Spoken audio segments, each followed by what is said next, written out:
तो hello friend, आज की वीडियो में बात करने वाले अपने बायोकेमिस्ट्री के यूनिट 4 के इंपॉर्टेंट क्वेश्चन उसके सोल्यूशन के बारे में। वीडियो को पूरा वॉच करिएगा क्योंकि यहाँ पे कई सारे नंबर आपको मिलने वाले हैं और अपने चाहने वालों को भी ये वीडियो जरूर से शेयर कर दीजिएगा और कमेंट में जाकर के एक कमेंट जरूर से करिएगा कि किस यूनिट के इंपॉर्टेंट क्वेश्चन सोल्यूशन चाहिए और कौन से क्वेश्चन के आंसर चाहिए आपके, इस जाके जरूर से ही बताइएगा। तो यहाँ पे जो हमारा सबसे पहला क्वेश्चन पूछा गया है, define nitrogenous base with example. Nitrogenous base होते क्या, उसकी डिफिनेशन देनी है और उसके एग्जाम्पल लिखने हैं। तो आइए समझ लेते हैं नाइट्रोजनस बेस होते क्या है, 2 नंबर में पूछे जाते हैं। तो हमारे जो नाइट्रोजनस बेस होते हैं एक तरीके के बायोलॉजिकल कंपाउंड होते हैं जिसके अंदर नाइट्रोजन प्रेजेंट होते हैं और ये बायोलॉजिकल कंपाउंड जब आपस में मिलते हैं तब जाकर के हमारे न्यूक्लियोटाइड बनते हैं। मतलब कि जब न्यूक्लियोटाइड आपस में जुड़ेंगे तब जाकर के हमारे डीएनए और आरएनए बनते हैं। मतलब कि आप सिंपल तरीके से बताएंगे तो हमारे जो नाइट्रोजनस बेस होते हैं एक तरीके के बायोलॉजिकल कंपाउंड होते हैं जिसके अंदर नाइट्रोजन प्रेजेंट होते हैं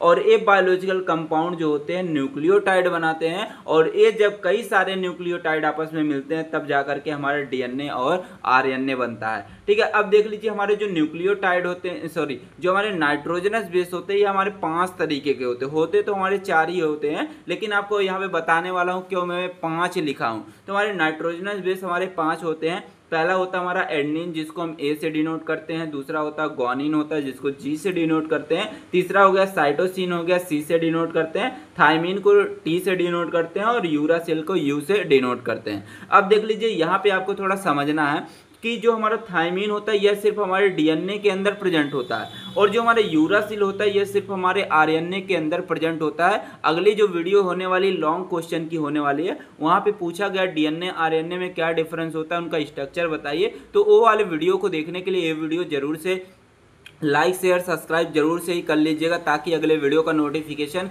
आपको सबसे पहले मिले। तो यहाँ पे मैंने बोला कि जो हमारे नाइट्रोजनस बेस होते हैं 5 तरीके के होते हैं, adenine, guanine, cytosine, thymine, uracil. लेकिन जो हमारे थायमिन होते हैं सिर्फ डीएनए के अंदर प्रेजेंट होते हैं, जो हमारे यूरासिल होते हैं ये हमारे आरएनए के अंदर सिर्फ प्रेजेंट होते हैं। तो ये आप अगर इतना लिख देंगे आपको 2 नंबर आराम से मिल जाएंगे। अब देख लीजिए एक क्वेश्चन और आपसे यहाँ से पूछ सकता है कि व्हाट इज न्यूक्लियोटाइड।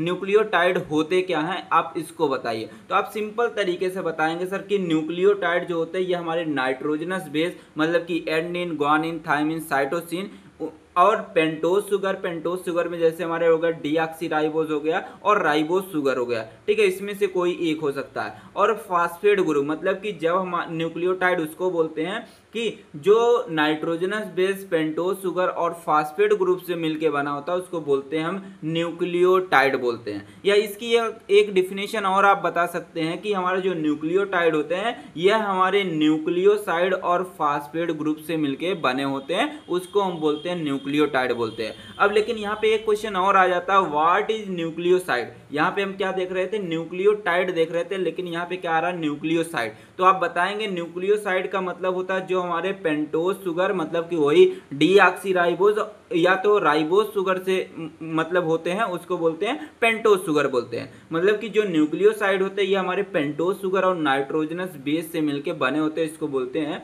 न्यूक्लियोसाइड बोलते हैं। लेकिन अगर इसी में एक फास्फेट ग्रुप को ऐड कर देते तो हमारा बन जाता न्यूक्लियोटाइड बन जाता। तो एक क्वेश्चन आपके यहाँ पे भी और सॉल्व हो जाते हैं। अब देख लीजिए आगे पूछा गया दूसरा क्वेश्चन, वेरी इंपॉर्टेंट है, कई बार पूछा गया है, व्हाट इज हाइपर यूरिसीमिया। ठीक है, व्हाट इज हाइपर यूरिसीमिया का मतलब होता क्या है, यहाँ पे डिफिनेशन इसकी देखनी है। तो यहाँ पे हाइपर का मतलब आप पढ़ते ही चले आ रहे हैं, हाइपर का मतलब होता है हाई होना, ज्यादा होना, इंक्रीज करना। और यूरिया का मतलब हो गया यूरिक एसिड होगा।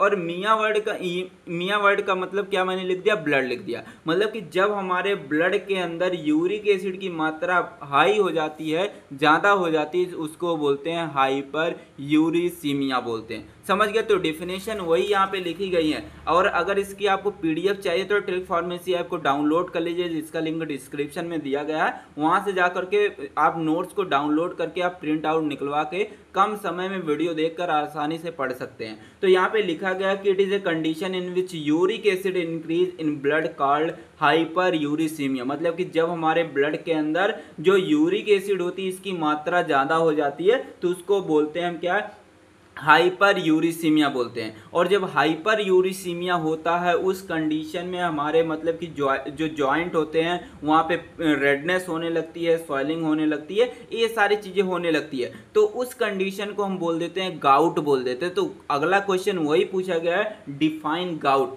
गाउट क्या होता है? तो गाउट का मतलब होता है कि जब हमारे मतलब कि जो जॉइंट होते हैं वहाँ पे क्या होता है कि पेन होने लगता है और स्वेलिंग होने लगती है और रेडनेस होने लगती है। और ये सारी चीज़ें तब होती है कि जब क्या होता है कि यूरिक एसिड की मात्रा बढ़ जाती है हमारे बॉडी के अंदर, तब क्या होता है कि हमारे जॉइंट के अंदर पेन होने लगता है, स्वेलिंग होने लगता है और रेडनेस होने लगती है। उस कंडीशन को बोलते हैं हम क्या? जॉइंट बोलते हैं। तो सिंपल तरीके से समझेंगे तो जैसे मान लीजिए ये हमारी एक बोन हो गई, मतलब कि दो बोन्स की एक जॉइंट हो गई।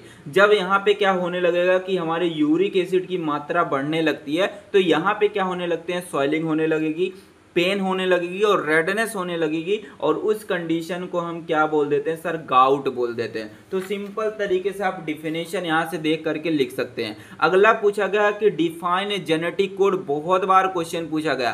तो यहाँ पे जेनेटिक क्या कोड क्या होता है कि जैसे मैंने बताया आपको कि हमारे मतलब कि जो नाइट्रोजनस बेस होते हैं चार तरीके के होते हैं, एक एडेनिन होता है, ग्वानिन होता है, थाइमिन होता है, साइटोसिन होता है, और मैंने एक और बताया यूरासिल बताया। मैंने यहाँ पे बताया था कि जो थाइमिन होता है यह हमारा होता है डीएनए के अंदर होता है, और जो यूरासिल होता है यह हमारा आरएनए के अंदर प्रेजेंट होता है। मतलब कि जब हमारे तीन नाइट्रोजनस बेस आपस में मिलते हैं तब जाकर के हमारा क्या बनता है? जेनेटिक कोड बनता है। बताइए सर कैसे होगा? तो यहाँ पे आपको क्या करना है, जैसे मान लीजिए AUG हो गया, मतलब कि तीन मतलब कि नाइट्रोजनस बेस को मैंने क्या किया? मिला दिया।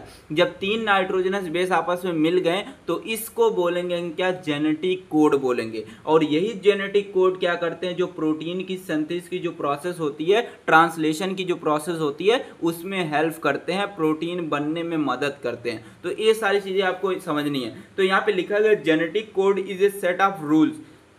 जो हमारे जेनेटिक कोड होते हैं एक तरीके के सेट ऑफ रूल्स होते हैं by which information encode in genetic materials to protein synthesis. मतलब कि जो क्या करते हैं कि हमारे डीएनए और आरएनए के ऊपर इनकोड करते हैं और जिसकी हेल्प से प्रोटीन बनता है, प्रोटीन की संथीज होती है, उसको बोलते हैं जेनेटिक कोड बोलते हैं। सर ये डिफिनेशन थोड़ी बड़ी लग रही है, थोड़ा और आसान से डिफिनेशन बता दीजिए, ठीक है, क्योंकि हम ट्रिक फॉर्मेसी में आए तो कोई ना कोई ट्रिक हमको दे दीजिए। तो यहाँ पे मैंने सिंपल डिफिनेशन लिख दिया है कि genetic code is a combination of 3 nitrogenous base. मतलब कि जब 3 नाइट्रोजनस बेस आपस में मिलेंगे तो जो बनेगा सर उसी को हम बोलते हैं क्या? जेनेटिक कोड बोलते हैं। तो डिफिनेशन सिंपल सी लिखी गई है, एग्जाम्पल भी लिख दिया मैंने। और जो मतलब कि जो हमारे 4 तरीके के नाइट्रोजनस बेस होते हैं, 4 तरीके के नाइट्रोजनस बेस मिल करके हमारे 64 जेनेटिक कोड बनाने का काम करते हैं, 34 कोडान बनाने का काम करते हैं। और इसमें से क्या होते हैं कि 61 जो होते हैं हमारे नॉन स्टॉपिंग कोडान होते हैं। मतलब कि यही 61 क्या करेंगे?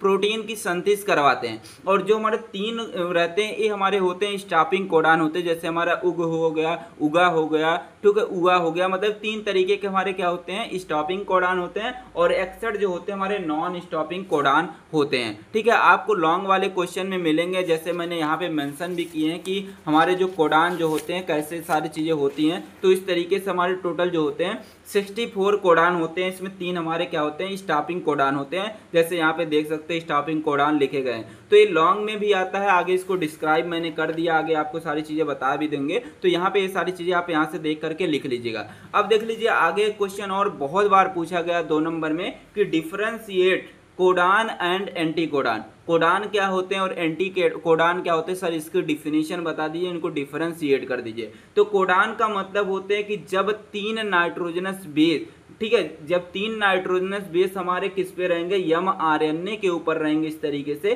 तो सर उसको हम बोलते हैं क्या? कोडान बोलते हैं। और एंटी कोडान का मतलब होता है जब 3 न्यूक्लियोटाइड हमारे कहाँ पे रहते हैं? हमारे जो टीआरएनए रहते हैं यहाँ पे रहते हैं, उसको सर बोलते हैं हम एंटी कोडान बोलते हैं। मतलब कि 3 नाइट्रोजनस बेस अगर रहेंगे यम आरएनए के ऊपर रहेंगे उसको कोडान बोलेंगे। अगर 3 नाइट्रोजनस बेस जो रहेंगे हमारे जो टीआरएनए के ऊपर रहेंगे सर उसको बोलते हैं एंटी कोडान बोलते हैं। हैं, और वही अगर डीएनए के ऊपर हो जाता है सर उसको हम बोल देते हैं जेनेटिक कोड बोल देते हैं। समझिए सारी चीजें। अब देख लीजिए आगे पूछा गया कि define transcription and translation, very important question है, महा इंपॉर्टेंट है, बहुत बार पूछा गया कि ट्रांसक्रिप्शन और ट्रांसलेशन होता क्या है। तो यहाँ पे समझ लेते हैं ट्रांसक्रिप्शन का मतलब क्या होता है। ट्रांसक्रिप्शन एक ऐसी प्रोसेस होती है जब हमारे डीएनए से आरएनए बनता है तो उस प्रोसेस को हम बोलते हैं ट्रांसक्रिप्शन बोलते हैं। और ट्रांसलेशन का मतलब होता है जब हमारा डीएनए से आरएनए बनेगा और आरएनए से प्रोटीन बनती है तो उस प्रोसेस को हम बोलते हैं ट्रांसलेशन बोलते हैं। ठीक है,